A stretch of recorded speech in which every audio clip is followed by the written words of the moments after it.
I climb out of my car and survey the intimate piece of wooded glen before me.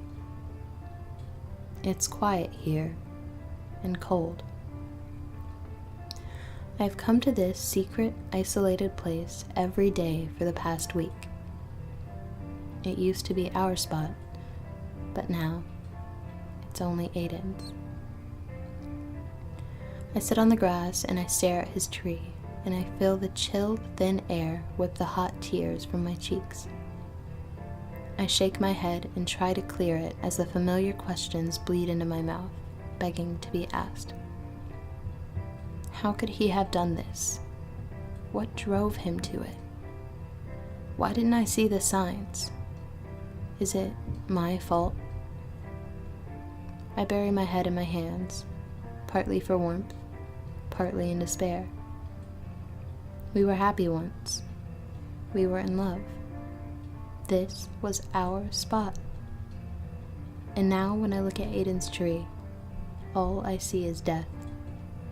And so I'll sit and contemplate our short time together and try to reconcile it all as I have done every day since it happened. 3 months ago. I don't remember a time that I didn't love him. We went to preschool together and I watched him from afar. Our parents weren't friends or neighbors. We just happened to live in the same school district. I spent a decade loving him in silence. In high school, he joined a band and was well liked. He was cool without even trying. One of those types.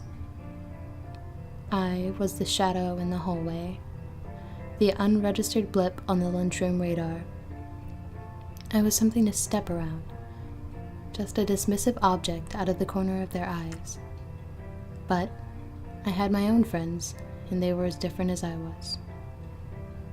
The first words I ever said to him were, "Thanks, you don't have to do that if you don't want to, even though you offered to." Stupid words. Asinine words. The words of a child. I had dragged my friends to a party, and Aiden was there. We had never drank alcohol before, but we wanted to be accepted as one of their own, so we sipped on their wine coolers. Except Annie. Annie didn't sip. Annie got drunk. We tried to hold her up as best as we could, and Aiden saw her struggle. He wasn't drinking.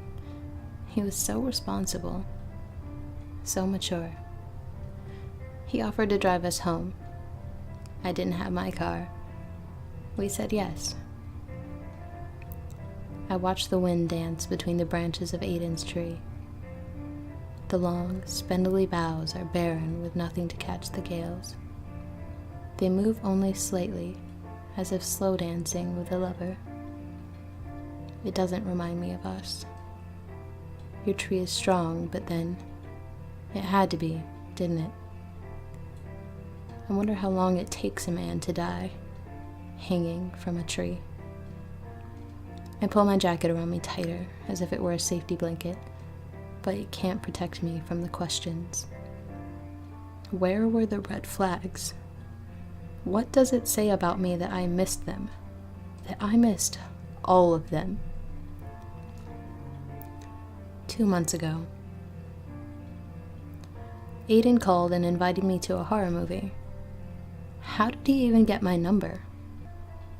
I suppose the way cool people get things that they have a mild interest in. Passively, and with minimal effort. We sat in the back of the theater. I tried to get my courage up to touch him, but I was failing. And then, at the first jump scare, I grabbed his arm involuntarily.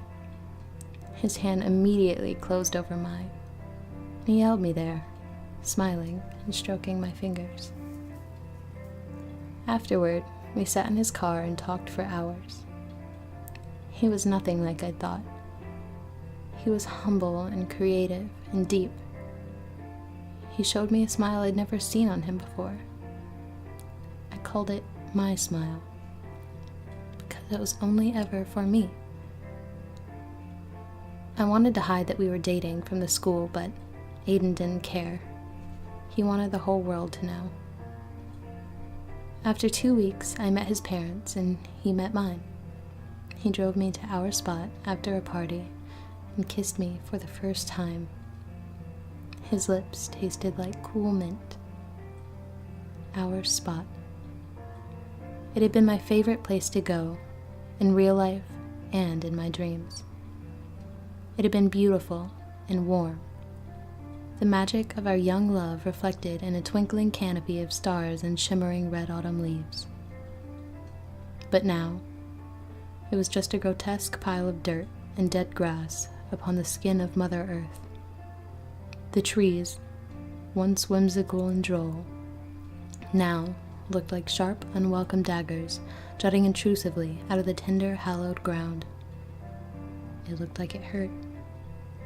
If I could, I would tear the trees from her body and fill in the holes with soothing white snow.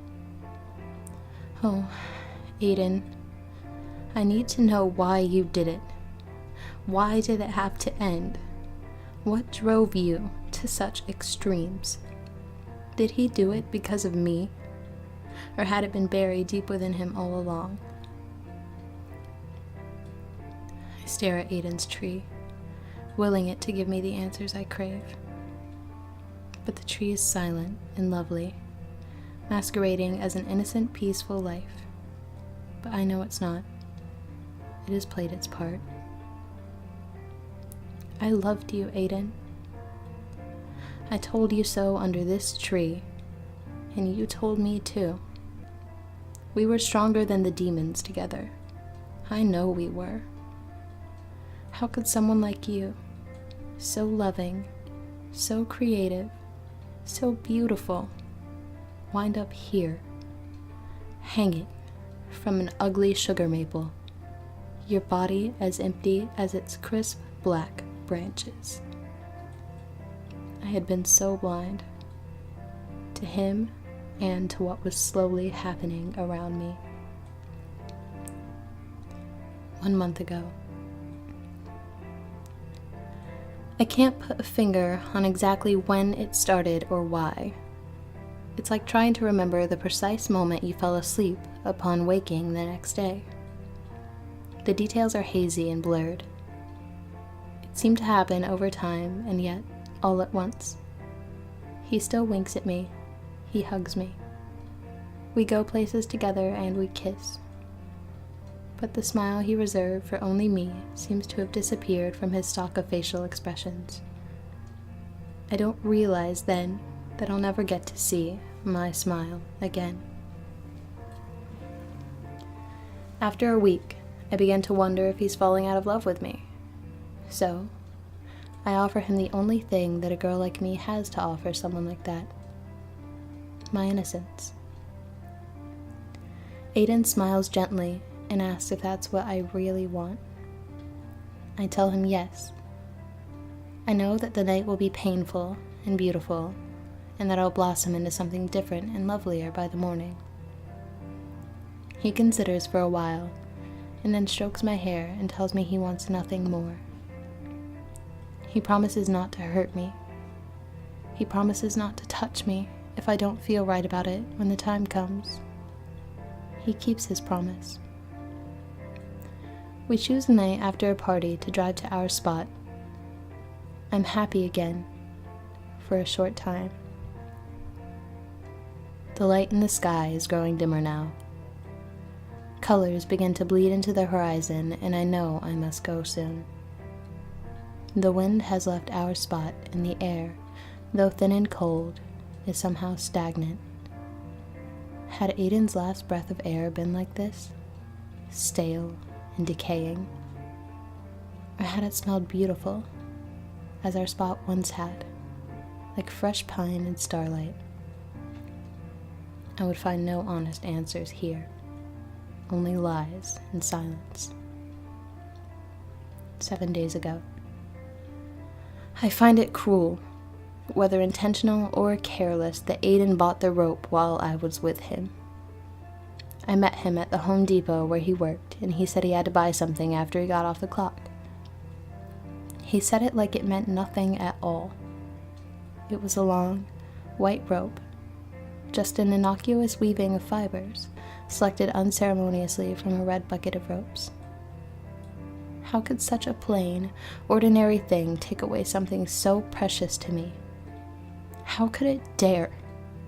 It was nothing, just a bland, boring, and common coil of rope, limp and lifeless. It had millions of brothers and sisters in the world just like it.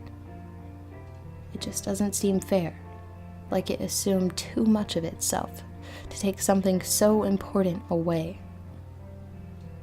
I wonder where the rope is now. We went to the party, my last party with the man I loved. Unlike Aiden's sudden yet somehow gradual change, I can pinpoint the exact moment I knew something was wrong that night. Aiden stood across the room from me, whispering with strangers and staring. It was an odd gaze. He didn't try to hide his stare, yet somehow still seemed ashamed of it. I began to feel sick then. It was my first and only red flag. I finally had a sign that something terrible was going to happen. But it was too late then. I remember more than I wish to. Aiden noticed my state and helped me stumble to a bedroom. 4 men followed him in. Aiden was true to his word and never touched me. Perhaps there is comfort in that. A different man tied me with a familiar coarse rope. It hurt my wrists. Funny thing, that is, that's the pain I concentrated on more than any other. The man I loved stood in the corner and watched it all. He smiled and laughed with them as the men did the disgusting things they did. Through the mist, I could see them, and I tried to remember every detail, but halfway through it all, my brain shut off, as if there was a sudden power outage in my body, and the things they did in the dark. When I awoke, I was laying on the floor in a darkened room. The rope, like the very core of myself, had turned from snow white to a hot, unfamiliar red. I didn't get to take Aiden to the Home Depot, but that's okay. I bought the things I needed with a store discount anyway. Then, I convinced him to get in my car. Then, I convinced him to drink a Mountain Dew. Then, I drove him to our spot and penetrated him 4 times with 4 ordinary common nails that I had chosen at random from an ordinary common black bucket. I found out that day that I enjoy poetic justice. Once he was stuck to the tree, I sat down in front of it and watched him writhe for a while. I thought he'd be dead by the next day, but he wasn't. I get up now and walk across the Glen. Our spot has changed as I has changed. Where I had once been clean and white and pure, I was now dirty and red and noisy. The Glen had once been lively and busy with red-orange leaves dripping with so many promises, but now it was white and quiet and dead. The Glen and I had stolen from each other, swapped our souls in the dead of night. I step up to Aiden's tree. His wounds are no longer bleeding, which disappoints me because I'm still bleeding.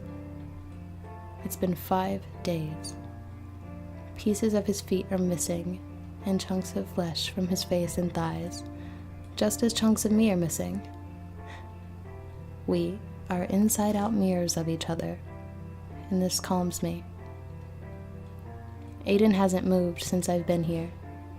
It seems that the elements and dehydration have finally killed him. I give a satisfied smile. I call it Aiden's smile.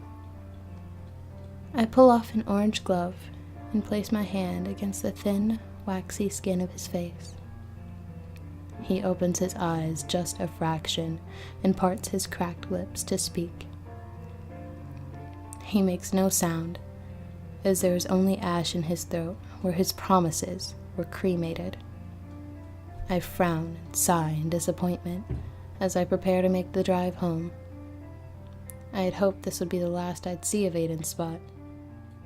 I guess I'll come back tomorrow.